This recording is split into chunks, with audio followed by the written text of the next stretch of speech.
which I think will be of interest to you guys. It's of interest to most people in the world because most people are interested in happiness. Okay, and after that we'll take the questions. The three topics I want to talk about are, one is something called the functionality of happiness, okay? And I'll define what that means and talk a little bit about it. The second question is the definition and the measurement of happiness. And the third question is, what does it take to lead a happy and fulfilling life? Which is, of course, the big question. Everyone's really interested in knowing the answers to that. Okay, but I think it's important to kind of start with some setup topics. And one of those setup topics is functionality of happiness, okay? Most of us think of happiness as being a very important goal. And there have been some surveys done around the world. One survey looked at, I think, about 10,000 respondents from 48 different countries.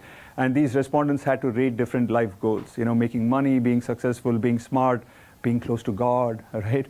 Happiness. And happiness came out as number one, okay, in the survey. More important than making money, more important than being smart and successful, etc. On par with it was relationships, you know, maintaining good relationships, okay? But it's very, very important. Happiness is important. And the reason why it's important is because it just feels good, right? I mean, you don't have to explain why it's important. It's just nice to feel happy, okay? It's axiomatic almost. But what the research in the last about 15, 20 years has discovered is that it's also useful to be happy, okay? So I'm going to talk about three ways in which it's useful to be happy. One way is that happier people are healthier, okay? Happier people have better functioning immune systems, better functioning cardiovascular systems, better functioning respiratory systems. So you tend to live longer if you're happier, okay? In the context of work, what that means is that you tend to show up for work more often if you're happier. There was a study done where they looked at happy and unhappy employees in the United States, and the happier employees showed up for work 16 more days in a year. Okay, I don't know how it's at Google. Maybe you guys get a little more vacation time than most other people get, but on average, people get about 2 weeks off in the US, right, which is 10 working days. If you're unhappy, you're taking another 1.5 times that to be missing from work. That's a significant amount, right? I'll give you a kind of a synopsis of a brief study done on happiness and longevity.